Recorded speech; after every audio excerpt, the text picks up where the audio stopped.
Hi hello welcome to footy arena. ഇന്നലെ English premier ലീഗിൽ നടന്ന മത്സരത്തിലും മാഞ്ചസ്റ്റർ സിറ്റിക്ക് തോൽവി ഏറ്റുവാങ്ങേണ്ടി വന്നിരുന്നു. 1-നെതിരെ 2 ഗോളുകൾക്കാണ് ആസ്റ്റൺ വില്ല അവരെ പരാജയപ്പെടുത്തിയിട്ടുള്ളത്. വളരെ മോശം പ്രകടനമാണ് മാഞ്ചസ്റ്റർ സിറ്റി ഇപ്പോൾ നടത്തിക്കൊണ്ടിരിക്കുന്നത്. തുടർച്ചയായ 3ാമത്തെ തോൽവിയാണ് അവരിപ്പോൾ വഴങ്ങുന്നത്. മാത്രമല്ല അവസാനമായി കളിച്ച 11 മത്സരങ്ങളിൽ 8 മത്സരങ്ങളിലും അവർ പരാജയപ്പെടുകയാണ് ചെയ്തിട്ടുള്ളത്. ഒരു വിജയം മാത്രമാണ് അവർക്ക് നേടാൻ കഴിഞ്ഞിട്ടുള്ളത്. അവരുടെ ഡിഫൻസ് വളരെ പരിതാപകരമാണ്.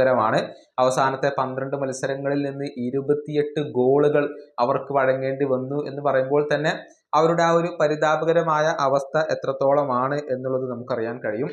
ഏതായാലും മാഞ്ചസ്റ്റർ സിറ്റിയുടെ ഈ ഒരു മോശം ഫോമിൽ ഇപ്പോൾ അവരുടെ സൂപ്പർ താരമായ ഏർലിംഗ് ഹാലൻഡ് തന്റെ പ്രതികരണം രേഖപ്പെടുത്തിയിട്ടുണ്ട്. അതായത് ഇതിനെല്ലാം പരിഹാരം കണ്ടെത്താൻ തങ്ങളുടെ പരിശീലകനായ പെപ് ഗാർഡിയോളക്ക് സാധിക്കും എന്നാണ് ഹാലൻഡ് പറഞ്ഞിട്ടുള്ളത്. 7 വർഷത്തിനിടെ 6 പ്രീമിയർ ലീഗ് കിരീടങ്ങൾ നേടിയ പരിശീലകനാണ് പെപ്പ് എന്നുള്ള കാര്യം മറക്കാൻ പാടില്ലെന്നും ഇപ്പോൾ ഹാലൻഡ് ഓർമ്മിപ്പിച്ചിട്ടുണ്ട്. അദ്ദേഹത്തിന്റെ വാക്കുകൾ ഇങ്ങനെയാണ്: 7 വർഷത്തിനിടെ 6 പ്രീമിയർ ലീഗ് കിരീടങ്ങൾ നേടിയ പരിശീലകനാണ് പെപ് ഗാർഡിയോള. ഞങ്ങൾ ഒരു കാലത്തും അത് മറക്കില്ല. തീർച്ചയായും ഇതിനുള്ള പരിഹാരം അദ്ദേഹം തന്നെ കണ്ടെത്തും. ഞങ്ങൾ ഇപ്പോഴും അദ്ദേഹത്തിൽ വിശ്വസിക്കുന്നു. മുമ്പെങ്ങും ഇല്ലാത്ത വിധമുള്ള ഹാർഡ് വർക്ക് ഞങ്ങൾ ഇപ്പോൾ ചെയ്യേണ്ടിയിരിക്കുന്നു. ഞങ്ങൾ ഇത് തുടരേണ്ടതുണ്ട്. നന്നായി ഹാർഡ് വർക്ക് ചെയ്യേണ്ടതുണ്ട്. തീർച്ചയായും ഈ ഒരു സാഹചര്യത്തെ ഞങ്ങൾ മാറ്റിമറിക്കുക തന്നെ ചെയ്യും. ഇതാണ് ഏർലിംഗ് ഹാലൻഡ് ഇപ്പോൾ പറഞ്ഞിട്ടുള്ളത്.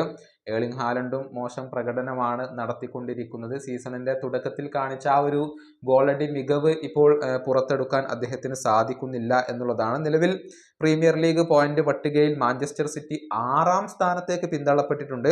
17 മത്സരങ്ങളിൽ നിന്ന് കേവലം 27 പോയിന്റ് മാത്രമാണ് അവർക്ക് നേടാൻ കഴിഞ്ഞിട്ടുള്ളത്. ഇനിയിപ്പോൾ അടുത്ത മത്സരത്തിൽ എവേർട്ടൺ ആണ് അവരുടെ എതിരാളികൾ. ഈ വീഡിയോയുടെ അവസാനിപ്പിക്കുന്നു. അടുത്ത വീഡിയോയുമായി വീണ്ടും കാണാം.